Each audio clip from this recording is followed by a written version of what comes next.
महविश थी, जी उससे फिर आरजे महविश बनी। जी। इसके पीछे कहानी क्या है? सबसे पहले आपको 1 लाख रुपए में किसने बेचा? मेरी सगी माँ ने। सगी माँ ने जब उज़मा 1 लाख रुपए में मुझे बेचा, उस टाइम जब मेरी उम्र 14 से 15 साल थी, मैं चौथी क्लास की स्टूडेंट थी, तब मुझे ये भी नहीं पता था कि मेरे साथ क्या होने जा रहा है। मैं स्कूल से जब वापस आई तो चंद लोग आए बैठे थे, जिनमें अच्छा। एक औरत थी और चंद मर्द थे। तो जब मेरी माँ ने मुझे कहा कि ना कोई निकाह का जोड़ा, ना हाथों पे मेहंदी, ना कोई चूड़ियाँ, ना कोई एक मासूम बच्ची या लड़की की शादी की जो ख्वाहिश होती है, वो कुछ भी नहीं पता था कि ये मेरी शादी हो रही है। बस अम्मी ने कहा कि मुँह हाथ धो के वर्दी स्कूल की चेंज कर लो, तुम्हारा निकाह हो रहा है। उस टाइम उसमें यकीन करो मुझे कुछ भी नहीं पता था कि निकाह होता क्या है। निकाह भी हो रहा है और लाख रुपए में बेचा, ये क्या कहानी है? हाँ, ये कहानी ये है कि मतलब मेरी अब्बू का बचपन में इंतकाल हो गया था। बिल्कुल मैं छोटी थी, मुझे अपने अब्बू का चेहरा भी याद नहीं है। उसके ठीक है। बाद एक भाई था जो बिल्कुल नाकारा था, काम वगैरह नहीं करता था। तो अम्मी जो है सांस की मरीज़ा थी, टीबी की मरीज़ा थी। उसके बाद हालात ऐसे थे कि गुर्बत की वजह से एक कमरा था हमारा, उस कमरे की बारिश की वजह से एक साइड से छत गिर गई। जब एक साइड से छत गिर गई तो बारिश वगैरह, धूप, गर्मी की वजह से हम दूसरी साइड में सोते थे। मतलब मुझे आज भी अम्मी का घर याद है, एक साइड नहीं थी छत की, दूसरी साइड पे सो रहे हैं हम लोग। तो इस तरह से हालात, मतलब हमारे जो पड़ोसी थे ना, पड़ोसी बच्चियों के साथ मैं खेलने जाती थी तो कोई मेरे साथ खेलता नहीं था कि ये गरीब है, भिखारी लोग हैं। तो तकलीफें बचपन से ही मेरे अंदर घर कर गई। तो जब वो मुझे बेचा गया तो मुझे बाद में मालूम हुआ कि मेरा 1 लाख रुपया लिया गया और उस 1 लाख से मेरी अम्मी वो घर का कमरा तामीर करने जा रही हैं। अच्छा, जी। आप 4th क्लास में थी, यानी कि 14 साल की उम्र में आपको लेट स्कूल में दाखिल करवाया? नहीं, मैं मतलब ये देहात है, यहाँ पे आपको पता है इतना पढ़ते भी नहीं है बच्चे, लेकिन यहाँ पर कभी स्कूल जाना, कभी नहीं जाना, और सरकारी स्कूलों में वैसे भी इतनी तवज्जो नहीं दी जाती। तो मतलब मैं 15 साल की थी, 14 साल की, तो मैं चौथी क्लास में पढ़ रही थी, मुझे इतना पता है। 5वीं में मैंने होना था, पेपर वगैरह मेरे हो गए थे। उसके बाद ऐसे कभी आते थे कभी जाते थे स्कूल। तो जब मुझे बेचा गया, लाख रुपया ले लिया गया और आपका निकाह करवाया गया? हाँ, बस मतलब मौलवी को बुलाया गया, निकाह करके उसी जो कपड़े मैंने रफ पहने हुए थे उसी के साथ ही वो लोग मुझे अपने घर ले गए। अच्छा। और मुझे ये नहीं पता था कि मैं इनके घर जा रही हूँ, मैंने कितनी देर में अपने घर वापस आना है। अच्छा। अम्मी ने कहा कि बस चलो जाओ, चादर पहनो, और मैं चल दी उनके साथ। एक ही गली में घर था, थोड़ा सा आगे, तो कोई रुकती नहीं, कोई कुछ नहीं, मतलब ये नहीं। जब मैं उनके घर चली गई तो वहाँ तो सारा दिन मेरा खुश खुश गुजरा। अच्छा। मतलब हाँ, मतलब ज़ुहर से लेकर असर तक मैं खुश रही। जब मगरिब का टाइम हुआ तो मैंने कहा मुझे अपने घर जाना है। तो उन अच्छा। लोगों ने कहा कि अभी तो तुम्हारी शादी हो गई है। मैंने कहा शादी कैसी होती है? शादियां तो जो मैंने देखी हैं धूम धड़क्के से होती है, मेरी शादी कैसी हो गई? अच्छा। तो मैंने कहा आप लोग झूठ बोलते हैं, बचपना भी था कुछ, अम्मी की छोटी थी तो उस वजह से कुछ प्यार भी अम्मी के साथ लगाव था, अब्बू का प्यार तो देखा नहीं था, और भी कोई ऐसा अजीज व अकारिब नहीं था जिससे मतलब लाड कर सकती। तो जैसे ही शाम हुई, अम्मी के साथ सोती थी तो अम्मी की तलब हुई, फिर मैंने रोना शुरू कर दिया मगरिब के बाद कि मुझे अम्मी के पास जाना है, मुझे ले जाएं। तो आगे से मेरी फिर सास ने कहा, तो मेरी सास ने कहा बीबी तुम्हारी माँ जिसके लिए तुम रोई जा रही हो, मरी जा रही हो, उसने 1 लाख रुपए हमसे लिया है। उस तो जमाने में? हाँ, उस मतलब 2000 की बात है, 2000, 24 साल पहले? हाँ 24 साल पहले। अच्छा। तो जब उन्होंने मुझे ऐसा कहा, मुझे इतनी तकलीफ और अजियत हुई कि मेरी माँ के बारे में ऐसा क्यों कह रही हैं।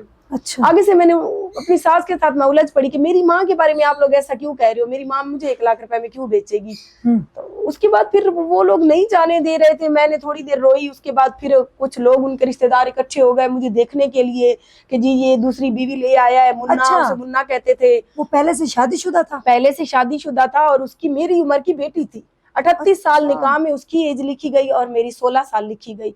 तो जब मुझे बताया गया कि इस बंदे के साथ शादी हो गई है तुम्हारी, तो पहले तो ये समझ नहीं आया कि शादी इसी को कहते हैं या मेरी ये शादी कैसी हुई। उसके बाद फिर उसकी पहली बीवी भी पास थी? पहली बीवी उस टाइम अपने माँ बाप के घर गई हुई थी, लेकिन चंद दिन बाद वो वापस आ गई थी। उसको पता चल गया कि शादी हो गई है हाँ, उनकी दूसरी? उसकी इजाजत के बगैर उन्होंने निकाह किया था। वो मेरी सास की भतीजी थी। अच्छा। हाँ। फिर उसने कुछ फिर नहीं कहा आगे? फिर जब वो आई तो फिर वो अदालत में उसने खींचा, वो फिर इन्होंने कुछ अपनी जमीन जो थी मेरे शौहर के हिस्से की उसकी अपनी भतीजी के नाम लगवाई, तो वो मामले अच्छे खासे फिर हाई अलर्ट हुए थे।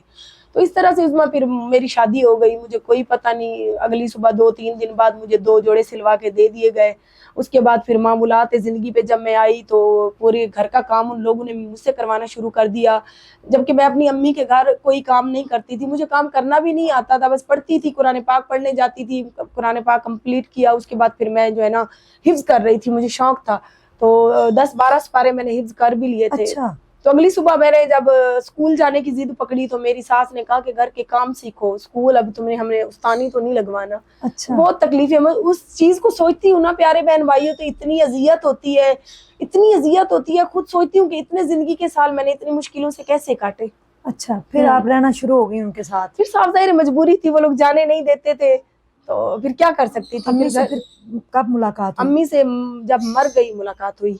اچھا آپ امی پھر فوت ہو گئی؟ ہاں 3 مہینے بعد مجھے اچانک سے جو ہے نا کسی پڑوسی نے آ کر بتایا کہ آپ کی امی کا انتقال ہو گیا. ایک ہی گلی میں رہتے ہوئے جب میری سگی ماں نے مجھے بیچا, اس کے بعد ان لوگوں نے مجھے میری ماں سے نہیں ملنے دیا, نہ ہی کبھی میری ماں ملنے آئی ہوگی تو اس کو ملنے دیا گیا. کیونکہ جب میری ساس بات پہ یہی کہتی تھی کہ اس نے بیچ دیا ہے جی, اپنی بیٹی کو بیچ دیا ہے, زیادہ بات کرو گی تو 1 لاکھ کی لی ہے, 4 لاکھ کی آگے بیچ دیں گے. اچھا ہاں یہ آپ کو دھمکی دی جاتی تھی؟ دھمکی دی جاتی تھی. واش روم مجھ سے صاف کروائے جاتے, گھر کا کوڑا کچرا رات کو مجھے پھینکنے کے لیے دیا جاتا کہ کچرے دان میں پھینک آؤ, اور میری سوتن کے بچوں کے کام مجھ سے کروائے جاتے تھے. اور مطلب ایک سمجھے کہ میرے شوہر کو رات کو بستر کے لیے بیوی مل گئی تھی, صبح میرے سسرال والوں کو کام کرنے کے لیے نوکرانی مل گئی تھی. شوہر سے پھر اتنے سال آپ نے کیسے گزارے؟ کیسا تھا؟ پیار محبت کرتا تھا یا مینٹل تھا؟ اچھا مینٹلی اتنا وہ بندہ ڈسٹرب تھا کہ پہلے تو 4 دن 8 دن وہ خوش رہا میرے ساتھ. تو اس کے بعد پھر جو لوگ بھی دیکھنے آتے تھے وہ کہتے تھے یہ تو تمہاری بیٹی کی عمر کی ہے. تو یہ بات اس کے ذہن میں گھر کر گئی, یا اس کے گھر والوں نے اس کے ذہن میں یہ بات ڈالی کہ یہ کم عمر ہے, چھوٹی بچی ہے, تمہارے ہاتھ سے نکل نہ جائے, اس کو کنٹرول کر کے رکھو. اچھا پھر میری ماں کے گھر تو ویسے ہی مجھے یہ میرے ذہن میں بٹھا دیا گیا کہ تم بک چکی ہے اس گھر کا, اب تمہارے ساتھ کوئی واسطہ نہیں ہے. اس کے بعد مجھے کہیں اور بھی نہیں لے جایا جاتا تھا. مطلب ان کے رشتہ داروں کی کوئی شادی ہو گئی, کوئی فنکشن ہو گیا, سارے گھر والے چلے جاتے تھے, مجھے پیچھے کام کرنے کے لیے چھوڑ دیا جاتا تھا, اور پیچھے گھر کو تالا لگا کے جاتے تھے کہ کہیں یہ بھاگ نہ جائے. ساتھ میں ان کے رشتہ داروں کے گھر تھے. تو بہت مشکل اس میں زندگی گزری ہے. اگر اس زندگی کو سوچوں تو بہت اذیت محسوس ہوتی ہے. بچے ہوئے؟ ہاں فوراً بچہ ہو گیا تھا. مسکان جو میری بیٹی اب انتقال کر گئی ہے, فوراً 2 مہینے بعد وہ بیٹی پیٹ میں ہوئی. تو میں بچوں کے ساتھ فارغ ٹائم میں کھیلنا شروع ہو جاتی تھی. جب کھیلتی تھی تو میری دیورانیاں, میری ساس یہی کہتی تھی کہ دیکھو بچپنا ہے اس میں, تو بچوں کے ساتھ کھیل رہی ہے, حمل ضائع ہو جائے گا. تو میں کہتی تھی کیا میرے ساتھ باتیں کرتے رہتے کہ اب میں کھیلوں نا, حمل ضائع ہو جائے گا. کھیلنے سے حمل کا کیا تعلق ہے؟ مجھے سب کہتے تھے کہ تم ماں بننے والی ہو. تو میں ہنسنے لگ جاتی تھی کہ ماں بننا پتہ نہیں ہوتا کیا ہے. اچھا پھر بیٹی پیدا ہوئی. جب بیٹی پیدا ہوئی تو یقین کریں اس دن مجھے پتا چلا زندگی کا اصل مقصد کہ ماں کیا ہوتی ہے. اتنی چھوٹی سی عمر میں ماں بن گئی. رات کو میری بیٹی مجھے تنگ کرتی تھی, روتی تھی. میرا شوہر مجھے مارنا شروع ہو جاتا تھا کہ اس کو چپ کرواؤ.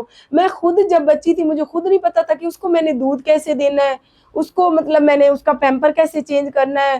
تو مجھے خود نیند آئی ہوتی تھی. میں دل میں دعائیں کرتی تھی کہ اللہ اس کو کوئی 1-2 دن کے لیے لے جائے, میں سکون کی نیند تو سوں. اچھا ہاں یہ آپ یعنی کہ بچپن کے اندر یہ سارا بچپنے کے اندر. میں آپ کو اگر پرانی اپنی ایک پکچر دکھا دوں تب میری بیٹی پیدا ہونے والی تھی تو دیکھو تو میں اتنی سی معصوم تھی, اپنی مسکان زارا سے بھی چھوٹی تھی. اس کے بعد پھر سلسلہ ایسے چلتا گیا. میری ساس خرچ دیتی تھی, کچھ تھوڑی بہت زمینیں تھی. شوہر میرا بالکل عیاش تھا. میرے دیور 3 تھے, وہ بھی ایسے ہی عیاش تھے. وہ صبح سے نکلتے تھے, رات گئے گھر لوٹتے تھے. ساس میری کے انٹر میں کچھ میرے سسر کی زمینیں تھی. بس ہمیں نہیں پتا ہوتا تھا کب وہ زمین بیچ کے آتی ہے, ہمیں بس گھر میں سودا راشن اور کپڑے مل جاتے تھے. تو ساس ہی بڑی تھی. جب زندگی وہاں سے عظما تکلیف دے زیادہ ہوئی جب میری ساس کا انتقال ہوا. انتقال کے بعد جو تھوڑی بہت زمین بچی تھی وہ میرے دیور نے اپنے نام کروا لی. اس کے بعد میرے شوہر کے پاس جب کچھ نہیں بچا تو وہ گھر آنا ہی اس نے چھوڑ دیا. گھر آتا تھا تو میں خرچ مانگتی تھی. بچے دودھ کے لیے کسی نہ کسی چیز کے لیے رو رہے ہوتے تھے. 3 بچے ہو گئے تھے اس ٹائم. 3 بچے ہو گئے تھے. میرا محمد فیضان چھوٹا تھا, ذیشان اور میری مسکان زارا چلنے والے تھے.